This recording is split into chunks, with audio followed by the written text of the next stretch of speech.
Maintenant, c'est Sonia. Sonia, je lis moi. Toi, tu lis. On va lire Abeille et on va lire celui-là.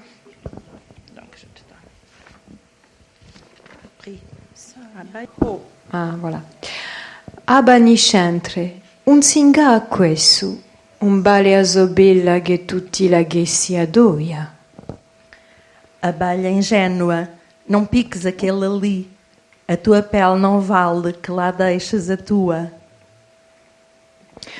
Pulisco ubane da soverina, ma mi dice ubane con una memoria un si sguassa mica così all'agio. Sacudo o pão da sua farinha, mas o pão diz-me que uma memória não se apaga assim tão facilmente. Maintenant, c'est Lucia. Lucia. Tu as Caravana. On va lire Caravana et après Chapelle. Caravana. Di bale in bale, i giorni facciano caravana e o lume musicante li fagge compagnia. Caravana. De vale em vale, os dias fazem caravana e a luz, entoada, faz-lhes companhia. Chiappelle, verde oriente, as fiere tagliate fette, dide o mondo lontano e vicino. Tijoleiras, verde oriente, de ponteiros cortados em fatias, contam-nos o mundo tão longe e perto.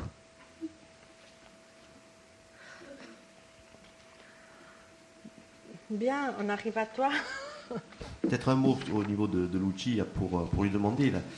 Moi, je suis frappé chaque fois par la présence des couleurs. C'est quelque chose qui t'a échappé ou... Non, pas du tout, parce que le prochain ouvrage ne parle que de ça. Ah. Parce que j'ai vécu dans un monde de couleurs toute mon enfance. Je connaissais que pas le noir et blanc, je l'ai connu que par les films, le noir et blanc.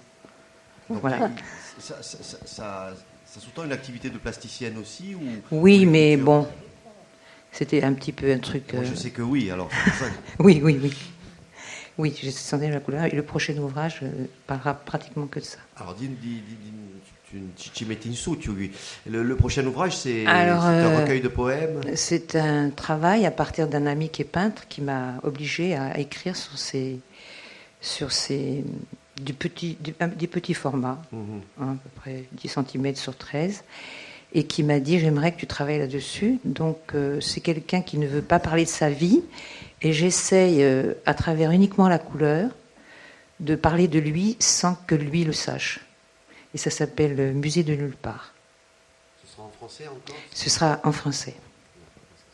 Et 24 poèmes, parce qu'il m'a donné 24 jours pour l'écrire, mais j'ai mis plus de 24 mois. L'éditeur ? Ah ben, je sais pas. D'accord.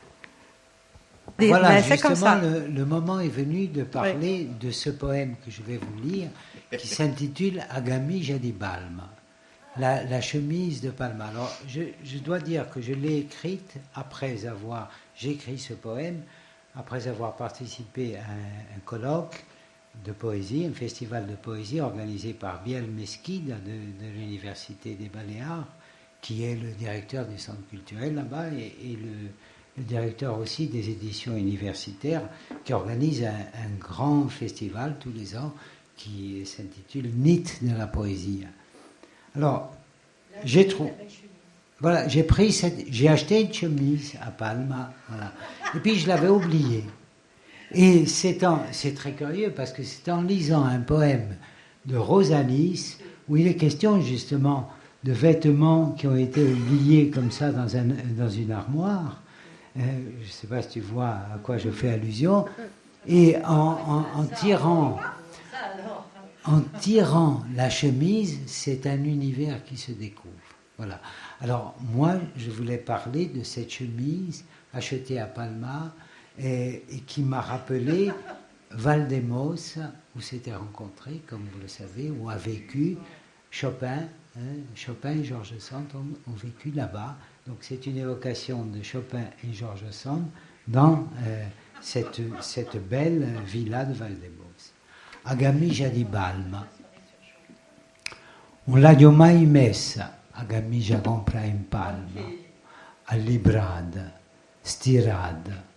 Sarà un po' vestito e anche un po' ricordo che ci si va lanando la quadella minuta che più sedando vicina a Gartosa. Valdemose biengiulava sotto la pagina scritta di Suggero Magliese. George Sand passava. A roda si scrigida e spine di giardino, un so spine quantunque. A contrariavo i rodi e rose e dopo è rientrata e arrimbò a porta da parare friscure e tirò le dandine quando Chopin compone sotto a palme un po' triste. La vita si è impassita, ma l'arte fromba eterna, da reda a vidriera appannita. Ça c'est donc a camicia di Palma. A camisa de Palma. Nunca vesti a camisa comprada em Palma, dobrada, passada, talvez por ser de alguma cerimónia e também uma recordação, porque nessa altura caiu um chuvisco em gotas miúdas e apertadas. Quando começou a chover sobre a cartucha, Valdemossa choramingava sob a página escrita desde o céu de maio. Jorge Sand passava e o seu vestido rasgou-se. Os espinhos do jardim, assim como assim, são espinhos, para contrariar o veludo das rosas. E depois entrou. Encostou a porta para impedir o frio de entrar e fechou as cortinas, enquanto Chopin compõe, sob as palmeiras um pouco tristes, a vida maturada em casca de carvalho. Mas a arte explode eternamente, atrás da vidraça embaciada. Alors, le dernier poème, hein, c'est... Est-ce que je peux t'interrompre pour dire que, par exemple, ici, on a eu beaucoup de problèmes à cause de, par exemple, de la cartouche. C'est la même cartouche, mais après, comment dire, par exemple, palme, c'est la même palme. Quels sont les termes qu'on doit retenir parce qu'ils sont des termes qui sont de là. Après, quels sont les termes qu'on doit traduire aussi. Ça fait un peu partie de la question de la traduction. Et puis, ce qui est plus important pour moi, c'est que j'ai vu immédiatement, parce qu'il y a un moment où tout est dans le passé, mais il dit quand Chopin compose. Parce que un musicien compose éternellement. Ça veut dire on ne va pas dire que Chopin a existé, la personne a existé, mais Chopin, il continue à composer dans notre imaginaire. Et donc, j'ai vu ça encore, tu as retenu le présent. Alors, le deuxième poème, moi j'ai choisi ces deux-là pour aujourd'hui parce qu'il me semble que c'est significatif des perspectives nouvelles de la littérature poétique corse. Parce que jusqu'à une certaine époque, on écrivait sous l'empire de la versification et de la chanson, on écrivait toujours sur des formes fixes et sur des formes longues. Et désormais, depuis une quinzaine d'années, une vingtaine d'années, disons, il y a les deux choses. Hein. Nous hésitons, la production poétique corse hésite entre deux possibles. D'une part, la conformité, on va dire, aux maîtres habituels, aux formes canoniques de la poésie traditionnelle. Et chacun de nous est aussi... En même temps que poète, il est aussi parolier de chanteurs ou de chanteuses comme Padaïd. Et il essaye aussi d'introduire des disparates dans sa production. Voilà, celui-là, c'est Incrita, donc une fissure dans un mur. Sine falado muro, eppure minesto, che l'incrita se ferma, ferida. Oh, così Turchina. Fissura. O muro caiu, mas ainda assim fico aqui, porque a fissura continua, uma ferida, oh, tão azul. Azul, parce que turc, disons, au premier abord, ce serait turquoise pour nous. Parce qu'on a turquoise. Oui, mais ce n'est pas. C'est de bleu. In deudempo arena avida con sa aspetta. Isaberemo bigliassi diassi leggeri da quanto scornadi. Avremo notte abbastanza per far più belli i giorni. A areia no tempo, a vida que não sabe esperar. Saberemos tornar os caminhos mais leves, varridos pelo vento.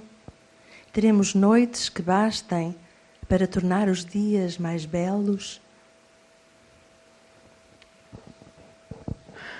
Come o gabbio iodo, o freddo e l'assenza, a azilia chi si sfiada, due né si nasce né si muore.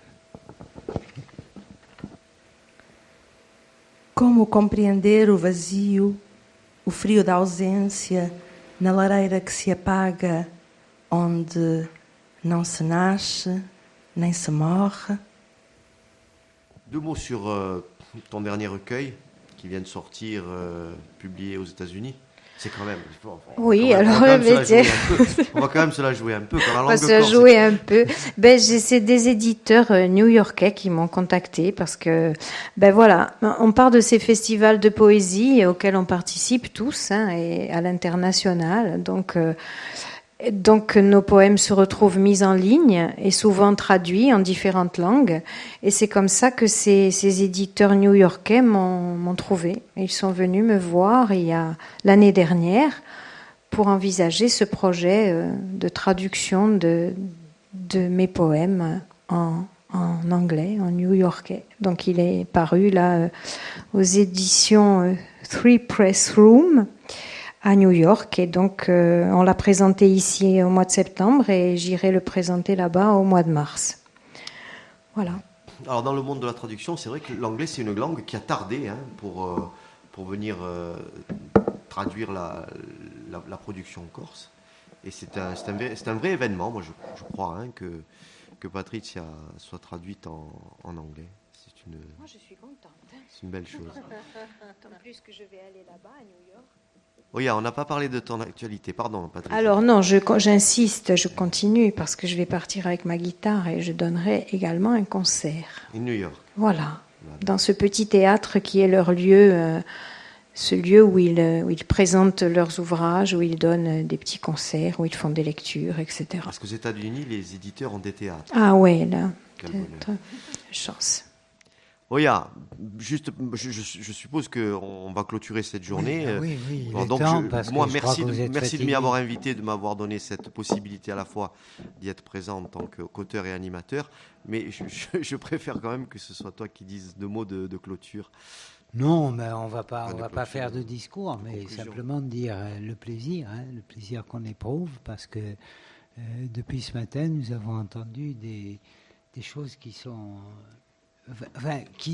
qui ne peuvent être accessibles dans leur profondeur que parce que vous avez consenti à venir et à nous accorder du temps, et du temps long. C'est concentré sur une journée, mais c'est quand même du temps long, parce que nous savons que ça n'est pas facile pour vos emplois du temps. Vous êtes tous des gens extrêmement occupés, des acteurs internationaux qui avaient des occupations nombreuses.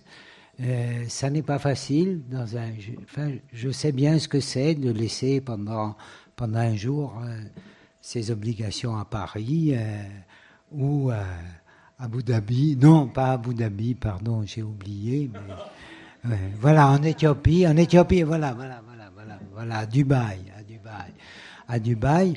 Nous avons tous bien conscience du fait que Corté, même si nous affirmons que la Corse n'est pas une île, nous sommes rattrapés quelquefois par la géographie, par les difficultés de communication. Nous voulons les nier. Alors nous avons des gestes extrêmement somptueux pour nier ces réalités, mais elles sont bien là, et nous apprécions particulièrement l'effort que vous faites, ça n'est pas facile.